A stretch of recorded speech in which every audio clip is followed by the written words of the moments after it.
सर्वविदित है। मूल प्राय करके कर्म का ही किया जाता है, लेकिन इससे विपरीत भारतीय संस्कृति के अनुसार, श्रमण संस्कृति के अनुसार आत्म तत्व के बारे में जब हम सोचते हैं तो वह आत्मा ज्ञाता दृष्टा है, इसलिए ज्ञेयभूत कर्म का इतना मूल्य नहीं होता, किंतु कर्ता का अपने आप में बहुत मूल्य होता है।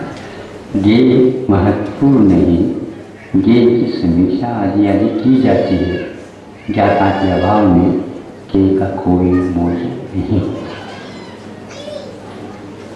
प्रसवा के धनी आपने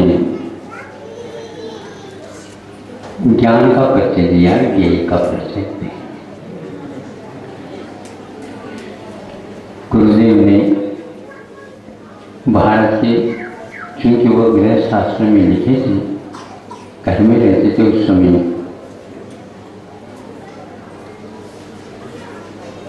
मनुष्य मानव भूया भारत है, प्रतिभारत है। भारत प्रतिभा में रत हो और मनु का वंशज माना जाता है, वो मानव हो। बहुत अध्ययन करने के उपरांत, सोचने के उपरांत, जब तो गुरुदेव थे हमने पूछा नहीं कि जब यह मंगल कामना पड़ी, ये मनुष्य मानवो भूया, मनुष्य भी कहते हैं, मानव भी कहते हैं। मनुष्य को वह मनुष्य के रूप में नहीं देखना चाहते, इसका अर्थ यह है कि वह जन्म से तो मनुष्य है, किंतु कर्म से मानव बनता है, ऐसा सिद्ध होता है। गुरुदेव की यह विशाल दृष्टि बाद में समझ में आ गई, क्योंकि मनुष्य में कोई भी वृद्धि नहीं हुई, कोई वृद्धि नहीं हुई, क्योंकि यह निश्चित है कि मानव शब्द की उत्पत्ति के लिए कि वह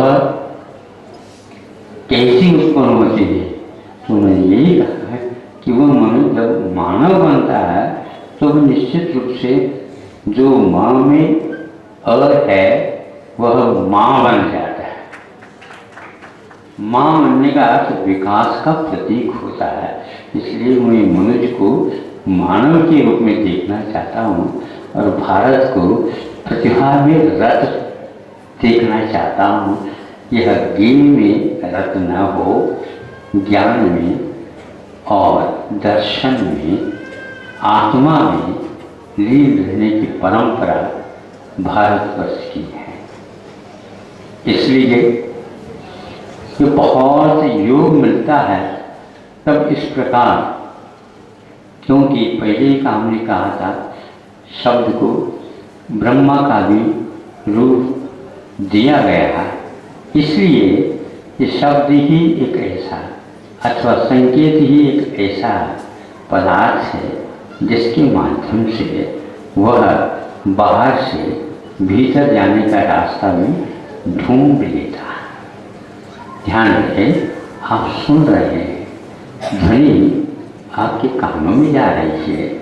यह तो जिसके पास मन नहीं रहता उसके कानों में भी यह व्यापार होता रहता है, किंतु आपने इस ध्वनि को संकेत रूप में स्वीकारा और चूंकि प्रशिक्षण आपने पाया है तो वह शब्द का अर्थ की ओर गति जब होती है तब वो कान नहीं सुनता, किंतु आत्मा सुनती है। ये शब्द का या संकेत का ही चमत्कार है कि हमें जो इस शरीर काया में बैठी हुई आत्म तत्व का बोध गुरुओं के निमित्त से, वचनों के निमित्त से ही हुआ करता है। जापानी छंद इन दिनों में काफ़ी प्रचलन में आ रहा है। उस छंद की एक परंपरा अपने आप में अलग है। वो ये है कि सब छंदों में चरण 4 होते हैं, पाद 4 होते हैं, किंतु जापानी छंद में 3 ही पैर हैं उसके। हाँ, उसके 3 लाइन हैं, 3 पंक्ति रहती हैं, 3 पद रहते हैं।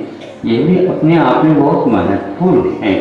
वो ये है, पहले 5 अक्षर का पद, बीच में 7 का, पुनः 5 का, इस प्रकार 17 अक्षरों का वह एक छंद बनता है। उन्होंने इसको छंद घोषित किया। कुछ भी हो, किंतु ध्यान रहे कि 4 पैर भी होते हैं और टिपाई भी होती है। ये टिपाई की प्रसिद्धि आज बहुत प्राचीन काल से चलता है और यह अपने आप में बहुत महत्वपूर्ण है। तो उसमें हमने संक्षेप से यह सोचा कि जैसे दोहा है, संस्कृत में श्लोक अनुष्टुप है, ये बहुत कम अक्षरों में और बहुत अर्थ हमारे सामने रखने की क्षमता रखते हैं। इसी प्रकार यह सिद्ध हुआ कि जापानियों ने कहा कि इसका शोध जो हाइकू है, यह भारतीय ही एक कृति है, क्योंकि जो भारतीय लोग शोध करते हैं वो बोलते कम हैं, बोलना उनको अच्छा नहीं लगता और वह इतिहास के बारे में भी सोचते हैं और भविष्य के बारे में भी सोचते हैं और सोच करके वह लेखबद्ध करते हैं। तो इस कृति में कम शब्दों में अपने भाव अभिव्यक्त करने की अपेक्षा से जिसने ये लिखा आर्टिकल, उनका ये कहना था ये भारत से संबंध रखता था और चूंकि भारत में मौन की साधना होती, जब बोलना नहीं चाहता फिर भी आवश्यक हो जाता तो कम शब्दों में अपने भावों को अभिव्यक्त करना चाहता है, इसलिए हाइकू का इस प्रकार निर्माण हुआ। जो बोलना नहीं चाहता, जो ज़्यादा बोलता है तो उसमें वह इतने कम अक्षरों में अभिव्यक्त कर ही नहीं पाएगा। तो जो कम बोलना चाहता है वही विराट अर्थ को दे सकता। तो हाइकू कृति चिपाई सी अर्थ को ऊंचा उठाती, ये उसका परिचय है। हम ये कहना चाहते हैं ये प्रतिभा का ही एक माध्यम हो सकता है। ये अर्थ को और शब्द को ऊंचाई तक पहुंचाने के लिए ऐसी ही प्रतिभाओं की आवश्यकता है। लेकिन ध्यान रहे, प्रतिभा में रत होना ही एकमात्र आत्मानुभूति के लिए साक्षात कारण है। शब्द के बिना वहाँ तक प्रतिभा तक हम पहुँच नहीं सकते। हमें जो बंद हो रहा है, मुक्ति नहीं मिल रही है, उसका कारण भी यही है कि हम ज्ञान में लीन न हो करके, प्रतिभा में लीन न हो करके देह पदार्थों में लीन होने लगे, तो ज्ञान का मूल्यांकन समाप्त हुआ। लक्ष्मी की पूजा भी होती है और सरस्वती की भी। लक्ष्मी की भी पूजा होती है और सरस्वती की भी होती है। लक्ष्मी की पूजा के लिए धनतेरस मात्र एक दिन रखा है और आप समझते हैं सरस्वती की पूजा कहाँ नहीं होती, कब नहीं होती। ये स्पष्ट होता है कि हमें ज्ञान की और दर्शन की, आत्मा की आराधना करना, उस आत्मा तक पहुँचने के लिए शब्द को अनिवार्य बताया, संकेत को अनिवार्य बताया। उन शब्दों को केवल आत्मा तक पहुँचने के लिए रखा है। आत्मा का कथन शब्दों के द्वारा हो नहीं सकता, किंतु संकेत अवश्य हम दे सकते हैं। ज्ञानसागर महाराज जी का साहित्य इतना अपार है, इतना अपार है, आज उसका मूल्यांकन होने जा रहा, हो रहा, धीरे धीरे हो रहा। उन्होंने अपने जीवन में रखा। जब हमने पूछा या उनके पास जो चोटी के विद्वान आए, ब्राह्मण भी आए और भी आए, उनमें से एक रघुवर दत्त जी थे जो ब्राह्मण में अच्छा प्रतिष्ठा प्राप्त थे। उन्होंने वीरोदय के ऊपर और जयोदय महाकाव्य के ऊपर ये टीका लिखते हुए काम किए, पूर्ण नहीं हो पाया, अवसान हो गया। महाराज जी का भी इसी प्रकार अवसान हो गया। महाराज ने सोपद टीका उसके ऊपर लिखी है, 2,500 या 3,000 श्लोक प्रमाण जयोदय महाकाव्य उसके ऊपर। किंतु ये सारे के सारे वैसे के वैसे रखे थे। उन्होंने कहा कि मुझे इससे कोई प्रयोजन नहीं था, किंतु मात्र ज्ञान की आराधना करना चाहिए और उसके माध्यम से मन लगाया, विषयों से कषायों से बचें। ये तो प्रभावना के लिए तो ज्ञान की आराधना ही मुख्य। बाद में उनसे प्रभावित होकर इसका प्रकाशन वगैरह होता चला गया।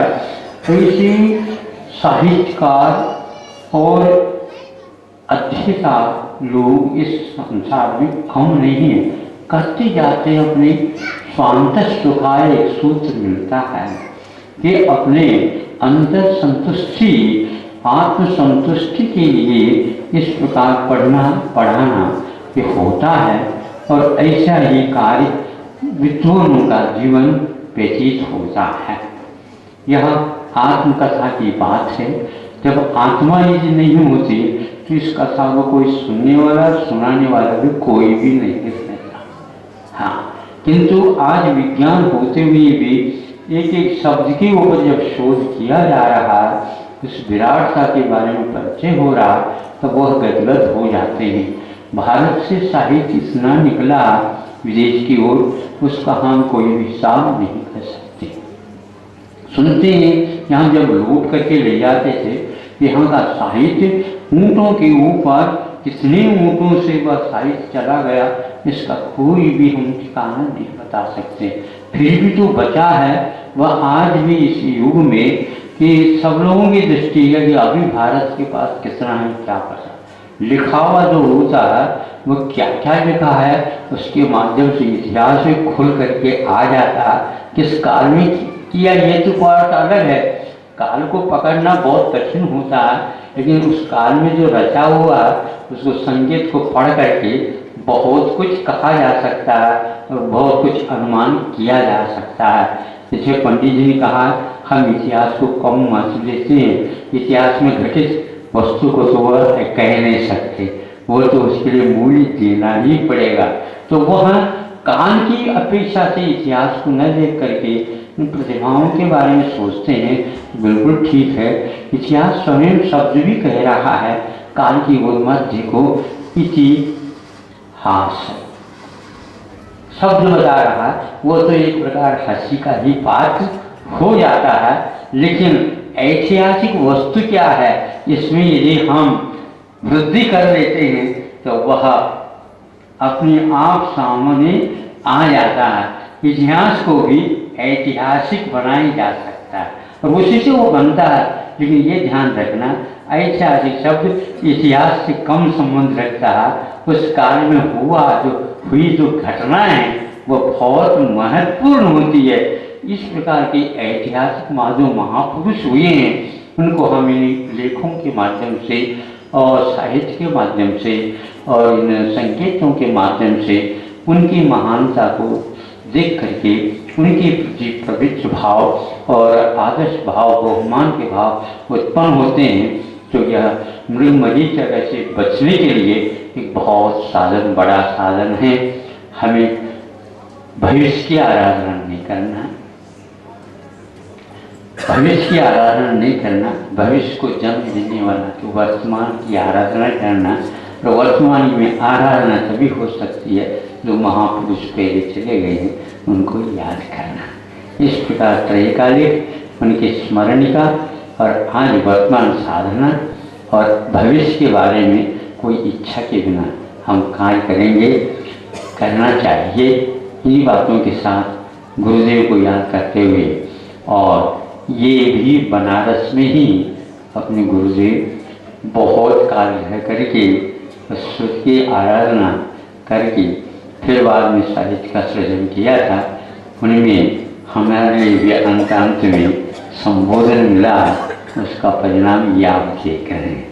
वो कितने व्यास होंगे, कितने महान होंगे, उनकी भावनाएं कितनी व्यापक होंगी, इसके बारे में हम कुछ भी नहीं कह सकते। उनका इतना ही कहना था कि जब तक इसमें रहते ही काया में, तब तक यह उस काया से ऊपर उठने का यदि पुरुषार्थ करते हो, यह जीवन सफल होता है। और ये आज जो नाम के अपेक्षा से ख्यात हैं जानकी और उनका प्रसाद, तो आप जानते हैं जानकी किसका नाम है, और उनका प्रसाद क्या है आपने देख लिया। अब आप लोगों को समझना है कि शॉर्ट में, संक्षेप में, समाज में हमें एक प्रकार से आत्मा की ओर लौटना चाहिए। और लौटना एक प्रकार से बहुत महत्वपूर्ण मुहूर्त माना जाएगा, तिथि मानी जाएगी। और उसके माध्यम से लोग समझेंगे पूर्व काल में इस प्रकार लौटने वालों का क्या महत्व बड़ा है। हम गलती से बाहर पहुंच गए, अब कम से कम ऐसी गलती न करें, और एक बार ऐसी गलती करें तो गलती को न देखें। हाँ, वो ऐसी गलती हम करें ताकि वो भूल जाएं और अपने आत्मा की ओर आ जाएं। जब तक हम अपने आत्मा की ओर नहीं आएंगे, ये अंधकार मिटने वाला नहीं है। बाहर से प्रकाश का प्रबंध कोई कार्यकारी नहीं है। प्रकाश पुंज आत्म तत्व विद्यमान है। जिन्होंने परमात्मा को प्राप्त किया, उनको आदर्श बना करके हमारे आदर्श की जो भूमिका है या संभावना या शक्ति है, उसको उद्घाटित करने का प्रयास करें। इन्हीं शब्दों के साथ अहिंसा परमो।